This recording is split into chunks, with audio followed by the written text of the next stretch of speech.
everyone. Good morning, good afternoon, good evening for everyone. Welcome to the ECCN webcast on improving the measurement of social and emotional learning for children in crisis. I'm Anjali Shivshankar. I'm the Senior Research Advisor for the Education and Conflict and Crisis team here at USAID. And I'm very excited to get this webinar started because USAID's new education policy, published in November of 2018, for the very first time named social and emotional skills as a category of learning outcomes that are critical for all children's success, but particularly children affected by conflict and crisis. As we know, crises pose a threat to children's learning and development, and in recent years, we've seen significant advances in programming that attempts to support and grow children's social and emotional skills, as well as their ability to learn. Yet, we currently lack the tools we need to measure social and emotional learning in crisis and conflict affected contexts. This makes it an enormous challenge to more specifically understand children's needs, to develop programs that really speak to these needs, and discuss the impact of our work. So today we have NYU's Global TIES Center and the International Rescue Committee who are joining us to talk about their work on SEL measure development testing and the demand across both practitioners, governments, and universities. So from the International Rescue Committee, we have Jamie Weiss-Yagoda, a Senior Education and Policy Advisor, and Dr. Silvia Diaz-Granados Ferranz, the Senior Research Advisor for Education. From NYU, we have Dr. Carly Tubbs-Dolan, who's the Director for Measurement and Metrics for the Education and Emergencies Initiatives, and Roxanne Karras, the Project Associate for the Metrics in Education and Emergencies Initiative. So as Jordan mentioned, please do use the chat. I'll monitor it for questions, and we'll save the questions until the end. So for now, I'm going to go ahead and hand it over to Jamie Weiss-Yagoda from the IRC. Great. Thank you so much. Thank you to USAID and ECCN for having us here today. I'm just going to give a quick overview to frame our webinar today. So the challenge that's really underscoring all of this, and the challenge that we face every day in our work as education and emergencies, researchers, practitioners, and policymakers, is that we know that access is insufficient for truly having a meaningful impact on children's lives. We cannot just look at data on enrollment to know that we're having a positive impact, that even when children are in school, they may not be learning. Recent data from UNESCO found that globally, 6 out of every 10 children and adolescents, I believe it was 617 million worldwide, are not achieving minimum proficiency levels in reading and math. And at the primary level, 2/3 of these children who are not achieving minimum proficiency levels are in school. So we know that being in school is not enough. Why, if we're talking about math and literacy, are we talking about social emotional learning? We know that children affected by crisis are experiencing multiple barriers: interrupted education, language barriers in new countries, but we also know that one such barrier is their experience with crisis itself. Research shows us that children's experience with prolonged and severe adversity, such as through displacement and violence, can disrupt the healthy development of their brain, leading to difficulty learning. We also know from research in stable contexts that social emotional learning opportunities delivered in safe, supportive environments can reduce or reverse these negative effects. So promoting social emotional learning skills and well-being can also promote foundational academic outcomes. But there isn't a lot of evidence out there as to whether this holds true in crisis contexts. We don't know what works, as well as how, for whom, under what conditions, and at what cost. To address barriers to children's learning and build the evidence we really need to answer all of these questions, we need the measurement tools that can generate quality evidence, and we're lacking them. As a field, we simply do not have enough high-quality, valid, reliable, easy-to-administer instruments to capture the information we need on children's learning outcomes in crisis contexts. So before going into more, I'd love to get to know a little bit more about all of you who are on this call today. So I've developed a survey for you all so I can get some more information on who's who. This is a quick survey, but I'd love it if you could all participate. I'm going to assume that everybody loves ice cream. So which is your favorite flavor? We have a quick poll that will appear on the right-hand side of your WebEx. And if you could answer by selecting the multiple choice, which is your favorite flavor? Chocolate, vanilla, or strawberry? I'll give everybody about 10, 15 more seconds to answer. When you enter, you can just click submit. Okay, let's see the results. Looks like we're pretty evenly split, but the majority is chocolate, with vanilla coming in second place and strawberry as the final one. So it looks like most people on this call, if we could see the results, looks like the majority of folks in this call are gregarious, impulsive, and hot-tempered, and enjoy being the center of attention. For all the vanillas and strawberries out there, you could also take a look and see what this says and what this is telling me about who you are and your personality. So I'm going to do another short poll. I'm curious as to whether you think that my ice cream survey was a good, accurate measure of your personality. If you could take a look at the right-hand side and just answer yes or no. Are you, in fact, quiet, shy, and introverted and very artistic for all you vanilla lovers? Strawberries, do you find it difficult to feel your feelings? Let's see the results of that. It looks like the majority said no, that this was not, in fact, a good measure of your personality. So this was one way in asking the second question that I tried to validate my survey. I wanted to see if it was measuring what I wanted it to. If everybody's saying that it isn't, then is this a good measure of personality? Probably not. So this ice cream survey, shucks, it looks like it doesn't have any evidence of validity. It's not really giving me the information I want. It's not measuring what I wanted it to. So if you were using something like this to measure a program, and 44 out of 77 clients said that this wasn't accurate for them, would you be satisfied with this percentage saying that it didn't work for them? Is this enough? Can you trust the data it's yielding? Probably not. So as we know, there are significant risks in lacking the measures that we need to generate the data that we can trust. There are risks for practitioners, for policymakers, or for researchers. The lack of being able to generate quality evidence through trusted measures risks impacting critical program and resource and policy decisions in a way that may not positively impact children's lives, and worse, can risk negatively impacting children's lives. And it impacts us from moving towards really being an evidence-based field, one that generates and uses quality data to make program and policy decisions that can meaningfully impact children's lives. So we know that we need the data on what works to improve children's social emotional learning outcomes, and we need the right tools to help us collect this data. And that's what we have set out to accomplish as IRC and NYU and all of our partners. I'm going to turn it over to my colleagues, Carly and Roxanne, now to tell us a little bit more about the initiative we're undertaking.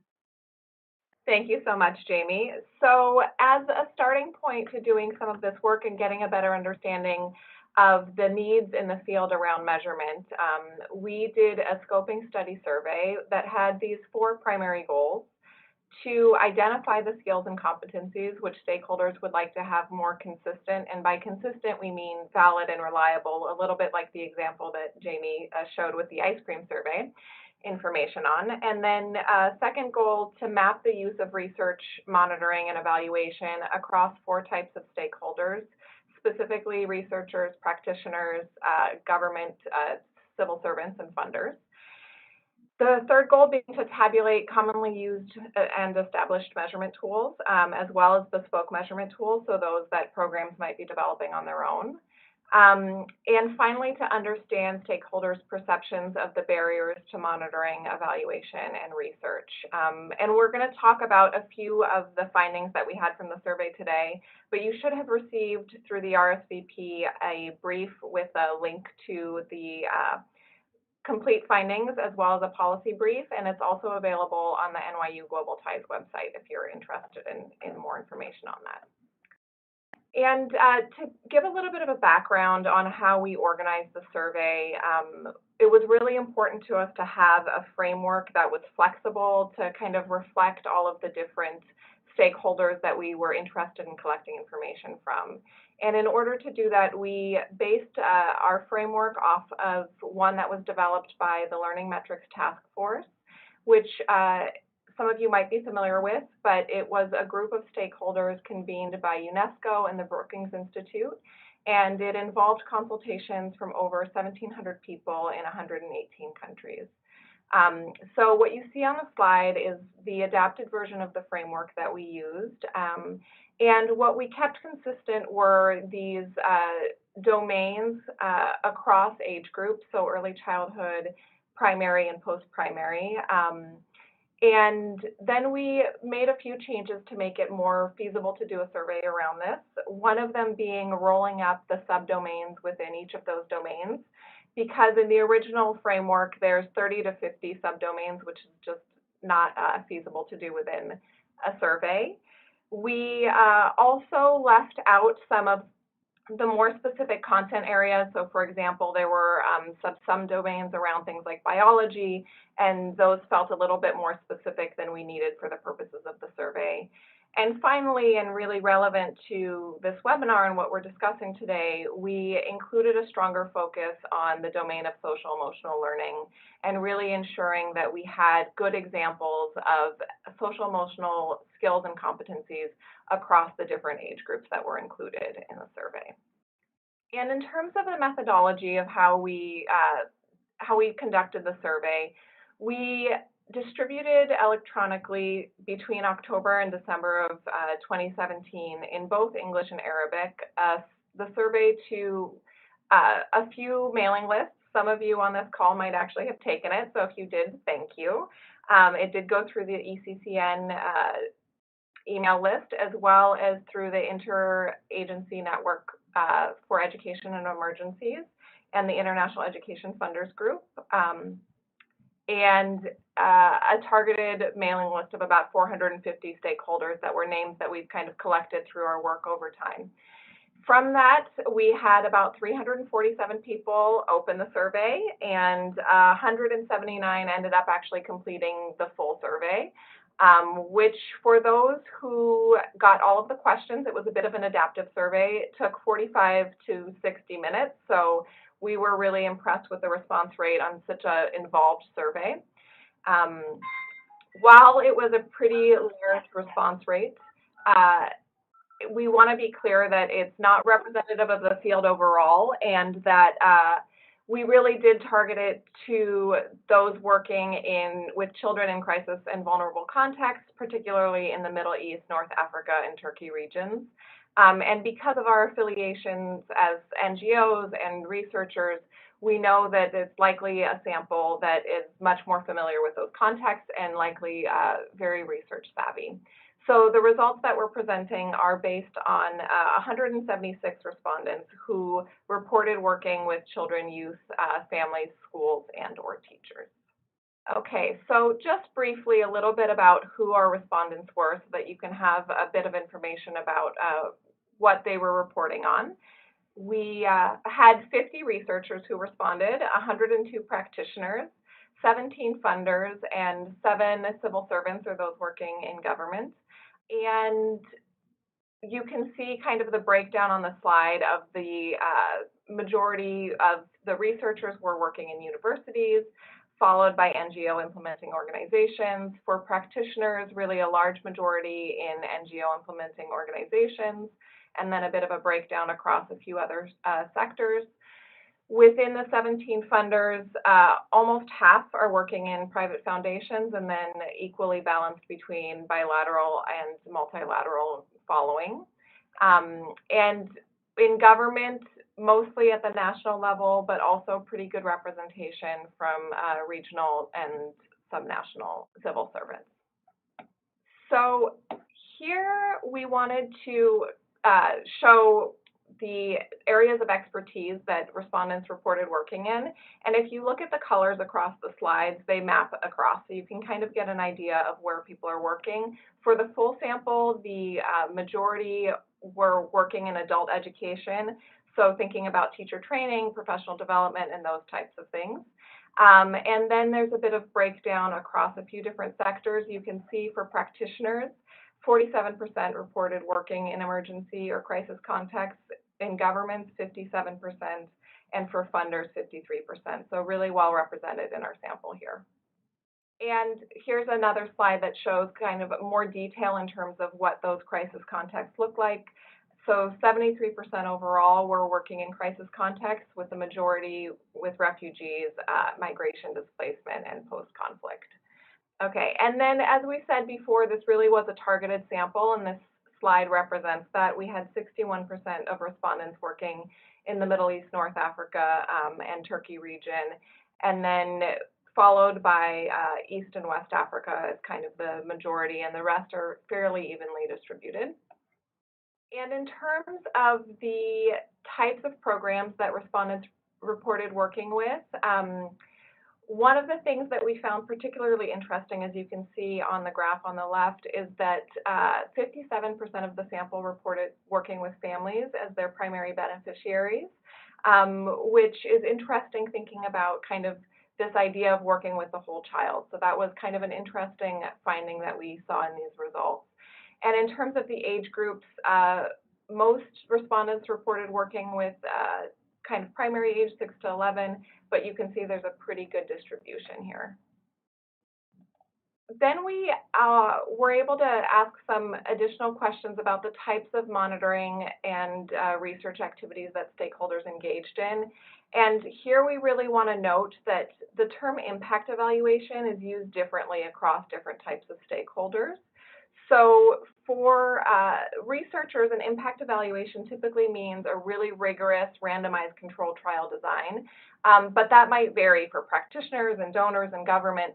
So we added in the survey some more specific explanation of what we meant by that, which for us was evaluating whether or not participants were better off in the program. So just keep that in mind when looking at these findings. And we can see that across researchers, practitioners, and government, 69% reported on evaluating whether or not participants in their program were better off, and 80% reported doing monitoring and evaluation or implementation research. And then we only asked researchers and practitioners to identify whether or not they were doing experimental research. So of those, 35% reported doing this more experimental research design, broken down that 64% of researchers and 20% of practitioners. And Carly's going to discuss a little bit why these findings are important for our work. Sure, thank you. And so I think, this is striking. We know that it's not always feasible, particularly in these contexts, and it's not always the best use of resources to do an experimental impact evaluation. That being said, it's what's needed to build the evidence base on what works, how, and for whom for children in crisis contexts. The evidence on SEL comes primarily from over 213 studies as of 2011. I think now it's over 300 experimental research studies. And so that's what's allowed us to say that we really need to have social emotional learning programs in school. And right now, we're working with a very small evidence base in crisis contexts and thinking about how we can best build that and support that in a way that's feasible and meaningful. But as you'll see on the next slide, actually, this is part of a supply and demand issue. And so we looked at funders' responses. That while a majority of the funders do report requiring monitoring and evaluation activities, only 59% request or require that programs evaluate whether or not participants are better off. And so you start to see, why are people going to be generating that type of information if it's not something that they're funded or asked to do? We then asked funders what they felt were the most important characteristics of evaluation. And do note that this is 17 funders who responded here, but we looked to see what organizations our respondents worked with, and these were 17 unique organizations, so good to note that there's not duplication here. But what we see as being the three most important areas were being useful for program and policy decision-making, that data shows program impact or outcomes, and about 50% said that it was high quality was one of the things that were important. But one of the things that we think is really interesting in these findings is that only 31% report having rigorous scientific standards as something that's important to monitoring and evaluation activities. Which we think is really challenging, because how can evidence be useful for program and policy decision making if it's not high quality? That means you're not going to be making or there's not a good chance that you're going to be making decisions that are in the right direction and that are based on what is meaningful and accurate and consistent. And I think the example that Jamie gave earlier with using the personality test with ice cream is something that is fun for this example, but when you're thinking about the implications more largely for making decisions around programming and for children, it's something that becomes really more of a serious concern. Okay, so there's a lot going on this slide, but a few things in terms of how to read it. We were interested in what the top barriers to doing research were, but we gave options to practitioners and civil servants that were a little bit different from funders. So if you look at the color scheme from the left to the right, you can see where there are similar options or the same options that were given across the two groups. The gray are all still important, but different options that were given to the two groups. So you can see that for practitioners and civil servants, 78% reported not having financial resources as a top barrier to doing research, as compared to 21% of funders. And this, you can see, is kind of being an inverse relationship in terms of some of those challenges around supply and demand. And then we can see that for practitioners and civil servants, they report that information is hard to interpret or act on as being a barrier, whereas 57% of funders. So we know that there might be some kind of miscommunication or challenges that exist there. And the third kind of point to compare across is that practitioners and civil servants identified, 17% identified that organizations do not prioritize M&E, and there's a similar percentage of funders that say the same. So what I think is really interesting for this group here is when we asked participants to identify which were the skills and competencies that they felt were most important to be able to measure. These are the findings that we found across all ages: interpersonal relationships and emotion processes. So given kind of that framework we showed earlier and the range of options, these social emotional competencies were really prioritized as a need for measurement. And then broken down by age group, which all of this is available in the briefs that I mentioned earlier. But we saw that when we look at the group of early childhood and primary school aged, internalizing and externalizing symptoms, literacy skills, and cognitive processes were prioritized. And then in secondary school aged, values were particularly prioritized. Great, thank you. And so another piece of what we collected information about in the scoping study was who was engaged in research practice policy partnerships in the Middle East, North Africa, and Turkey in order to support children's learning and development. And we focus here, and next slide, please. We focus here on research practice policy partnerships because we feel that they are particularly important for making sure both that the evidence is taken up and used by practitioners and policymakers, and also that that relationship goes the other way. So that the questions that we're answering and the type of information we're providing is actually usable and actionable. So through the scoping study survey, we identified research practice policy partnerships and requested applications to join the Education Emergencies, Evidence for Action Measurement Consortium in MENA. The goal of that consortium actually ended up being was to, at least by 2019, to provide a set of measurement tools as well as guidance materials that we were confident had evidence as to whether the tools were actually meaningful and accurate in the context in which we were working. And so how we did that and who the partnerships are, so we're going to talk through that a little bit. And so what you can see is there are 7 partnerships aside from our own between IRC and NYU. The partnerships take a variety of forms, and so there's research practice policy partnerships between universities, that are practice-oriented and research-oriented, partnerships between NGOs and government, partnerships between universities and government. And so we have a wide variety of different types of partnerships working in about 5 different contexts. So Lebanon with vulnerable Lebanese children, Lebanon with Syrian refugee children, Gaza, Iraq, Turkey with Syrian refugee children and vulnerable Turkish children. And so what we did is we brought everybody to a workshop about a year ago at this point, and brought them 4 types of information. One was the information that from the scoping study survey. Another type was evidence of what skills are most important for children.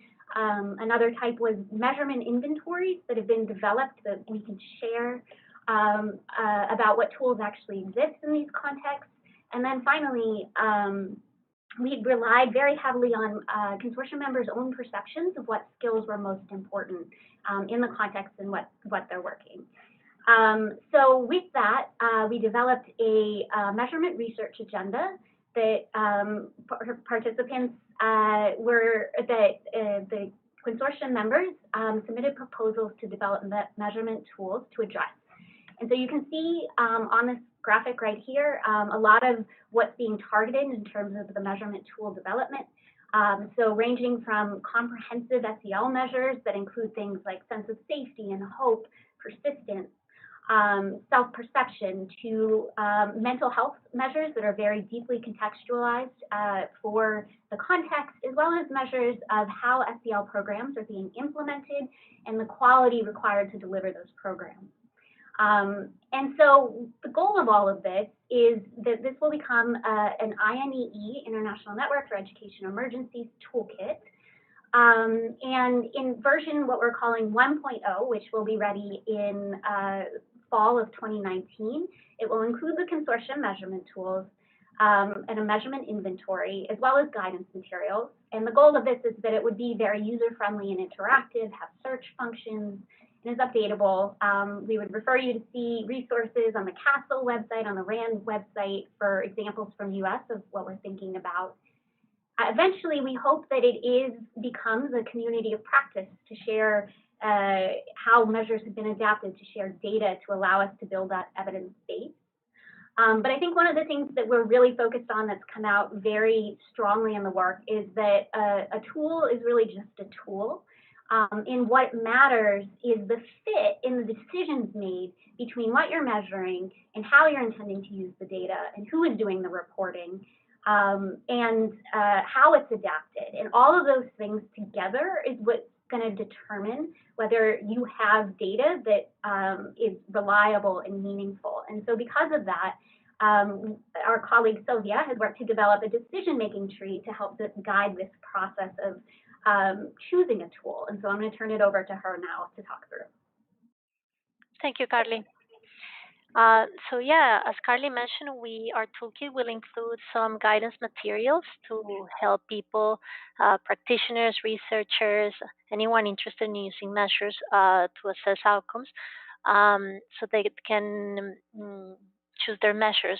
So the toolkit will include a decision-making tree that will come along a narrative that will guide people step by step, as well as, and it will be linked to the inventory of measures and of tools that we will include in the toolkit. So basically, this decision-making tree, we want to use it to guide everyone in the process of choosing, contextualizing, and collecting evidence of validity and reliability on the education measures that we will include. And as I said, it comes linked to a narrative and to different resources, as well as to an inventory of measures. So when trying to identify a measure, when you go to the toolkit and you try to identify among the different things that we will be including, what is the right measure for you, you first need to really, you would have identified your research question and why do you want to conduct a study. And so you need to go into the toolkit and try to first identify if there's any instrument that captures the project's research constructs. So in other words, you want to see, you want to be able to identify what are you interested in assessing.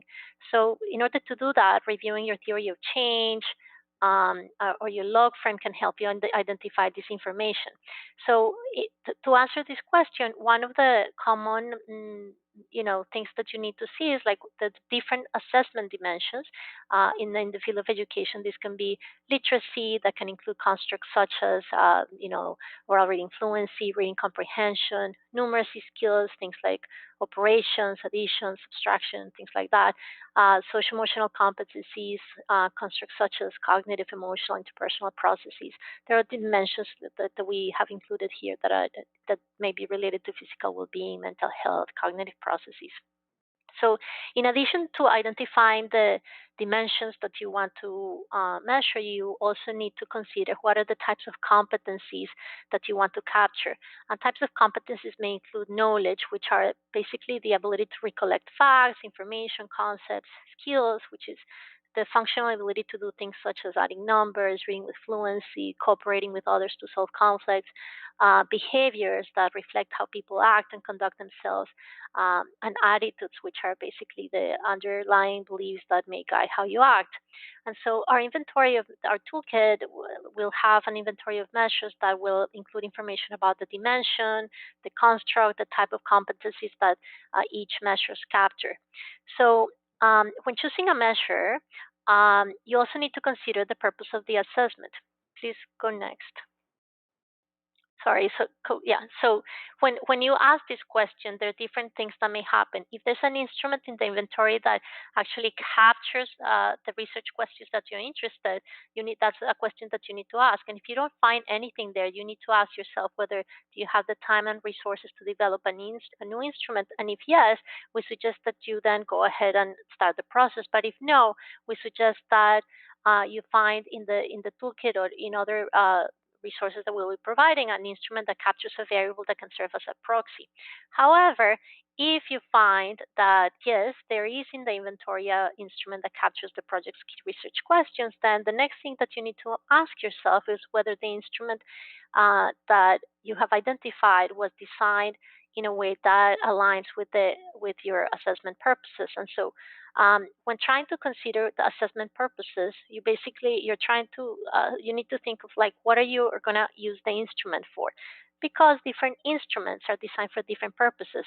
Some are trying to describe and compare, some are trying to track students, some are trying to screen students, some are trying to monitor, some are trying to conduct program evaluation or evaluating the impact of an intervention on students' outcomes. And so this is important. It's important that you identify a tool that adequately responds to the needs of your assessment, because not all tools are adequate for different purposes. For example, there are tools that have been developed to assess the impact of a program, and they cannot always be used, for example, for purposes of screening individuals and tracking them into, let's say, different interventions according to their developmental needs. And similarly, tools that have been developed to screen individuals may not be adequate enough for the purposes of program evaluation. So when you're trying to choose a measure, you need to then also, in addition to consider the assessment purpose, it's also important that perhaps you look at what are the assessment types. And this can include self-reports, performance-based reports, observation tools, social network analysis tools, the different types of tools. And it is important that you also consider this, because there are different advantages and disadvantages of different types, and some tools are more adequate to capture the types of competencies that you're interested in. For instance, performance-based, and there are different advantages and disadvantages. For instance, performance-based instruments can evaluate specific aspects of a participant's skills that are way more valid than self-reports, because people tend to overestimate or underestimate how what their skills are. And but then self-reports have some advantages, which are they're easier to administer. Sometimes they are less costly, and they are less time-consuming that performance-based measures. So all in all, you basically need to be very aware of what are the advantages and disadvantages of different types of instruments. So when you ask ask yourself that question, whether the instrument in the inventory that you have chosen is adequate for your assessment purpose. If the answer is no, then you need to find an instrument that aligns with the assessment purpose. But if, on the other hand, the answer is yes, then you need to ask yourself another question, which is like whether the instrument has been used with the population that you're trying to target, or if it's been used in the context that you're trying to target. And this is very important because um, not, tools that have been used in some context may not function in similar ways if they have been used in a different context. So some important variables that you need to consider is, like, for example, the language, the age group, whether here, for example, we will provide information about whether the tool has been used for early childhood, middle childhood, adolescence, adulthood, and you also need to consider the context, whether it's a high, middle income, low income country, an emergency, or a stable setting. And so our inventory will also provide information about the population and the settings in which it has been used. So once you have asked yourself that question, whether if the instrument has been used with the population that you want to target, if the answer is no, then you're going to have to perhaps take that measure, but that you need to engage in a process, in a multi-step process of contextualizing and conducting, um, uh, translating the tool, conducting cognitive pretesting with the target population, and also piloting the tool. Please go next, Rebecca. Yeah.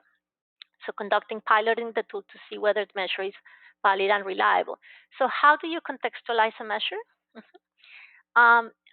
Well, the toolkit will include actually guidance, support instruments, and as well as some technical guidance on how to engage in the process of contextualizing. At the very minimum, it includes 3 steps. The first one, which is translating the instrument, and in order to do this well, it is important that you really try to preserve the original meaning of all the items.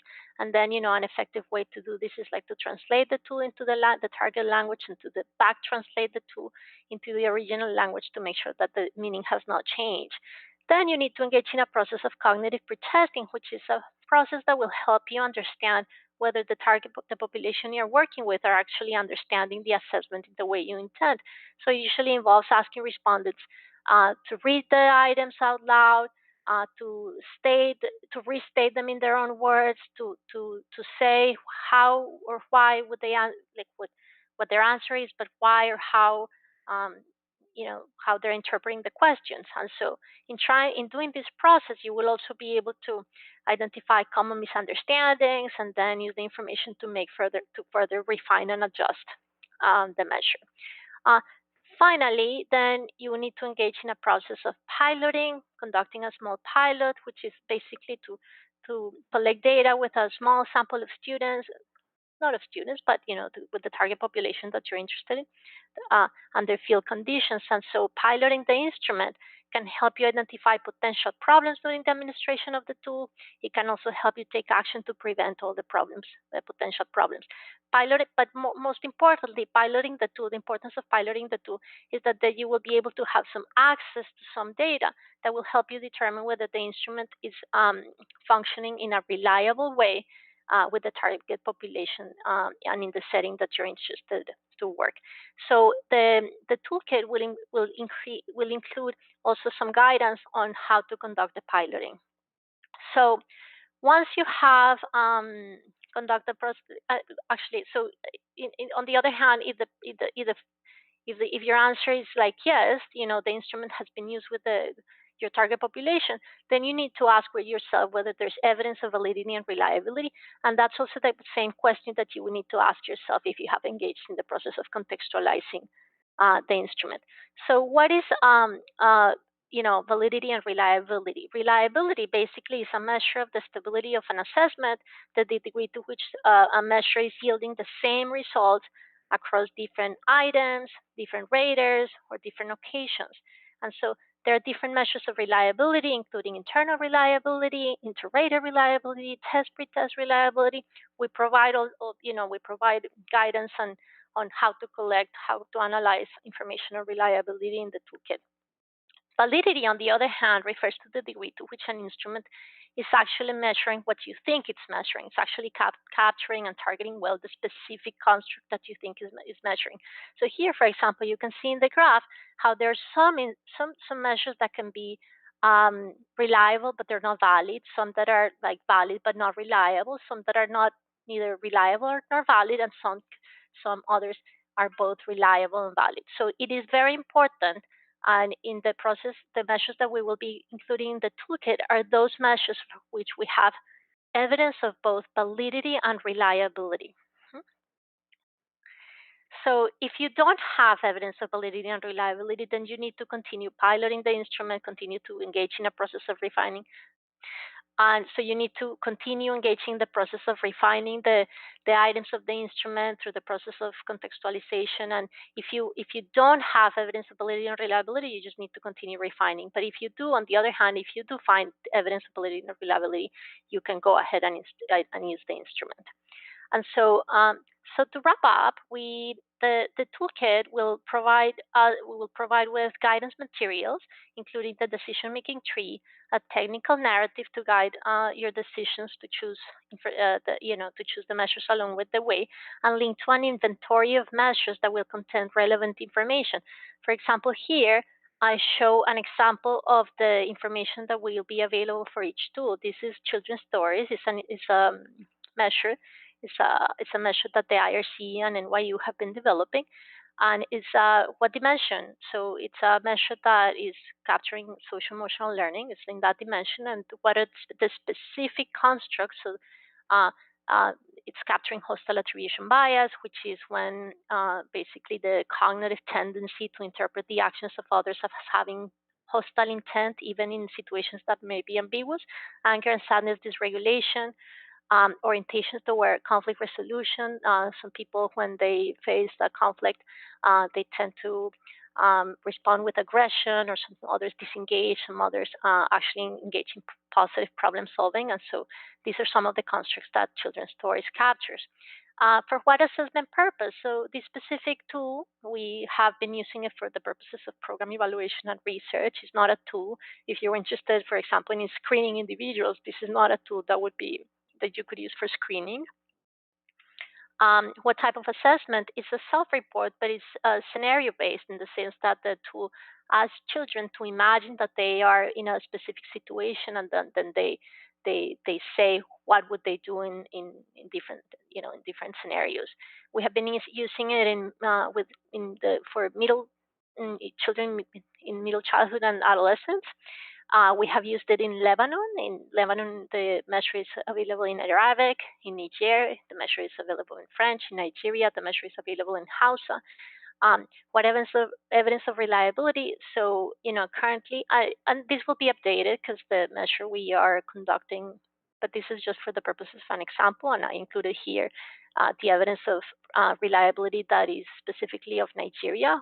So Cronbach's alpha is a measure of internal reliability in the range of 0.70 and 0.90, and that basically reflects good reliability. And what evidence of validity? So we have some information about convergent, divergent validity, criterion reliability.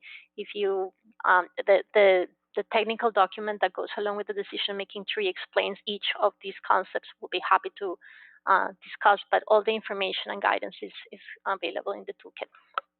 So with that said, back to Anjali. Great. Thank you, Sylvia. Thank you, Jamie. Thank you, Roxanne and Carly. That was really incredibly fascinating. So many people actually sent in questions in advance of this webinar. So a couple of questions were posted in the chat, but I'll actually start with a few sets of questions that we received in advance because there were a lot of similarities.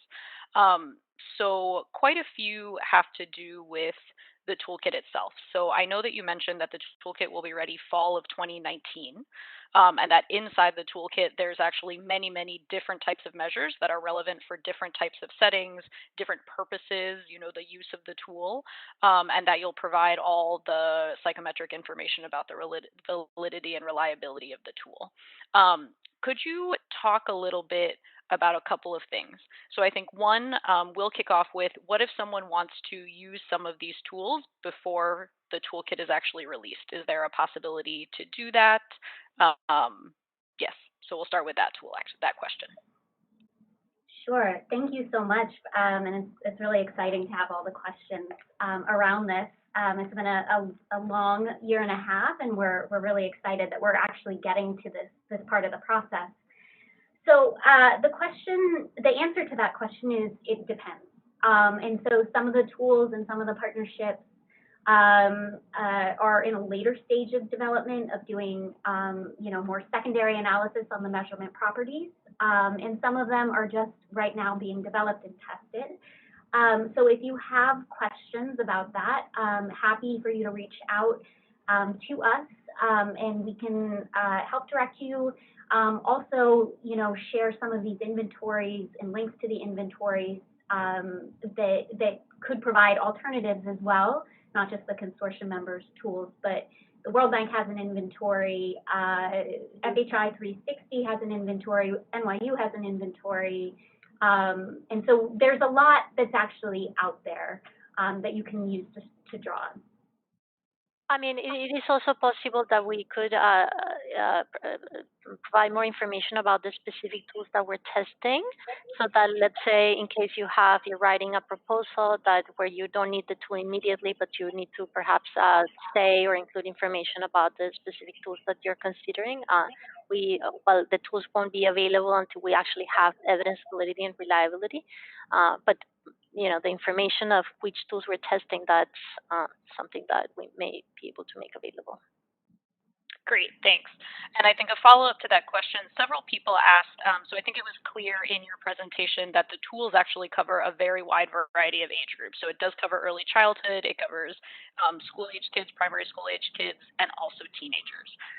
People had a wide variety of questions about both how you actually carry out testing with those populations, both from the practical data collection perspective, but also from an ethical perspective, as well as questions about languages and how you navigate that, as well as questions which, Sylvia, I think you touched on a little bit in the cognitive testing and piloting portion of the decision tree, but how you actually make sure that you're measuring something in a culturally appropriate way in an emergency setting.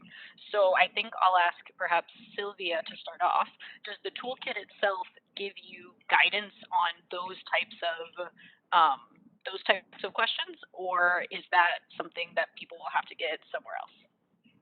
So the toolkit itself will provide, and the inventory and the tools will say where the tool has been tested, in what populations the tool has been tested, with the age groups, languages, and things like that. But I think, again, the decision-making tree will help you make decisions about whether you need to engage in a process of contextualizing the measures for the purposes of using them in a different setting. If the measures that we have prioritized this time are in the MENA region, the Middle East, North Africa, and Turkey.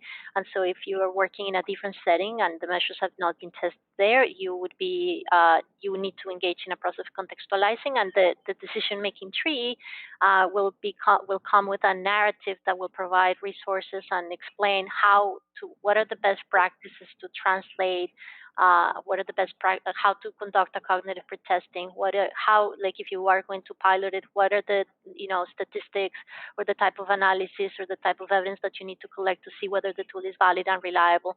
So that narrative will guide people in the process. It's a little technical, but we also have tried to make it as simple as possible, but it involves technical processes, but we hope it will be helpful for those that for anyone who wants to use the measures in languages or in contexts that have not previously been used. To add on, so I think one of the areas that we really tried to focus in the toolkit is on the enumerator training materials, which is where a lot of this happens around language and around ethics. At our second workshop a couple months ago, we had an entire session around it, and thinking about how you can build in those child protections into that process, how you can build in the adaptation process into enumerator training, and that's a methodology that Save the Children has used a lot with their IDELA and ICELA tools. And so thinking about how we can use that process to ensure the contextualization and the appropriateness of the tools. There will be those materials included in the toolkit, but I think one of the things that we really want to emphasize is that this is really toolkit version 1.0. And we envision it as a living toolkit that we can really add to and add these materials, and that your reflections on adapting them and ensuring their appropriateness can come back so that it really is more of a community of practice. Excellent. So we have, so I think then that answers quite a few of the participants' questions about ethics, about language, about cultural adaptation, about adaptation to a crisis and conflict context. So it sounds like the toolkit will actually be extremely comprehensive.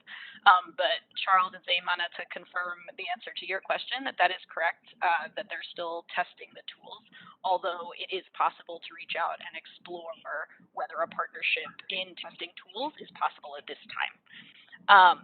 So I do want to then turn it to some more specific examples, because I know both IRC and NYU, in coordination with several other partners, have obviously been in the process of creating, piloting, adapting all of these measures in a wide variety of settings. So I would actually love to invite each person from the panel to share one example of a scenario where there could be, maybe it was a very challenging example, maybe there was a wonderful success, but just to give the participants a really concrete sense of what the work has looked like so far.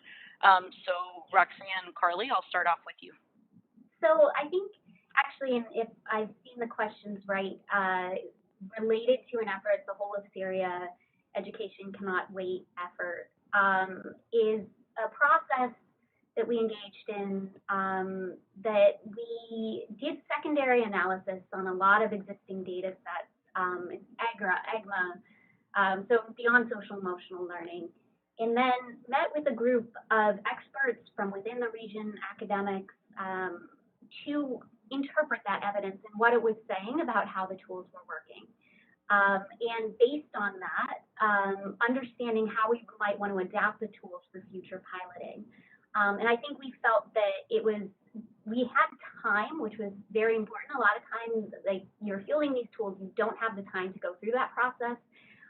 But we felt like it was at least we haven't gotten the results, or we haven't done the results yet, the analysis yet, but we were optimistic about the process, I think in part because it really used existing data, which is this untapped resource that we can learn so much from, spend a lot of time and money collecting it, so let's use it.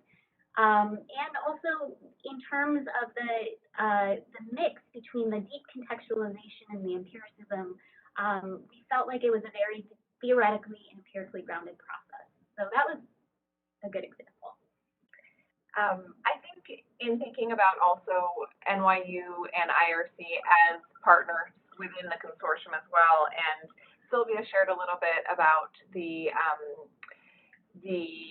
children's stories measure, which is one of the ones that we're planning to include in the toolkit. There's another one, which is a teacher classroom observation tool that the IRC has been working on for a really long time. And something I think that's been really exciting in this process is we've been able to do some testing of inter-rater reliability using videos, and really being able to have the same people who would be using this measurement tool for kind of a formative purpose in the classroom, being able to code the tool, and then we were able to bring in a human-centered designer who really worked very closely with the team on the ground there to make these adaptations, and we're able to now test again to see if those changes improve the inter-rater reliability on the measurement tool. So I know there's a lot of challenges also, and it's exciting to be able to have a couple examples of things that are going really well with this process as well.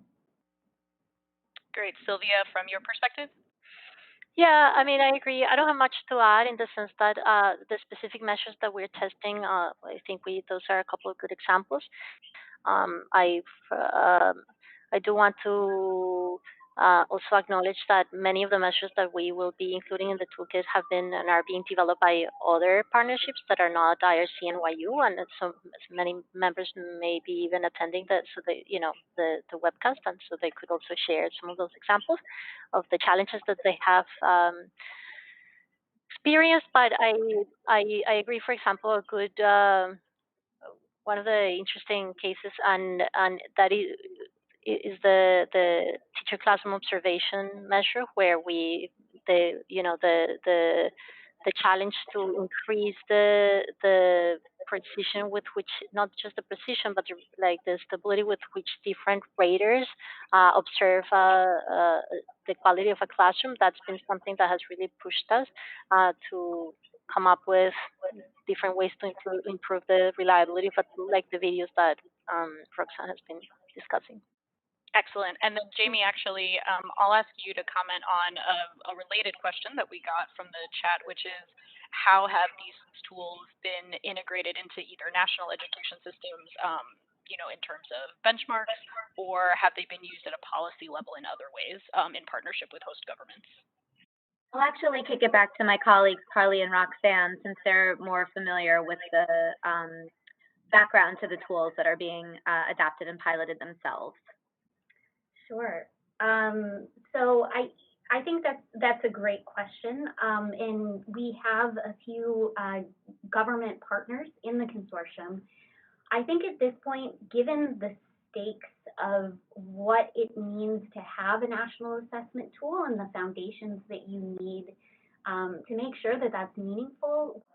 And then there's another partnership who's taking a different approach in testing a much more granular measure that may or may not be integrated at that national level. And so to the extent that we are not at the point where there are benchmarks or standards, one of the big challenges in this populations that we work in is that it's really hard to get a population representative sample. It's really hard to get the size needed for that with the cost. And so I think as we're moving forward to thinking about what a second phase of this work could look like, one of our major priorities is trying to think about how we could get the population representative samples and the scale that we need in order to provide some of that information, because we've really heard that it's a pressing concern for a lot of stakeholders. Excellent. So we are at time, so I'll go ahead and wrap us up. I do want to make sure that everyone is aware that both the slides, the presenter contact information, and the recording is going to be posted on the Education and Conflict and Crisis Network, along with the briefs that do contain further details on the research that Roxanne and Carly presented and the toolkit that Sylvia laid out for us. I do encourage you all to definitely join ECCN if you haven't already. It's an excellent community of practice that is going to focus on driving this work forward. And we thank you again for your time today. Thank you so much, everybody, for your interest and for attending and your great questions.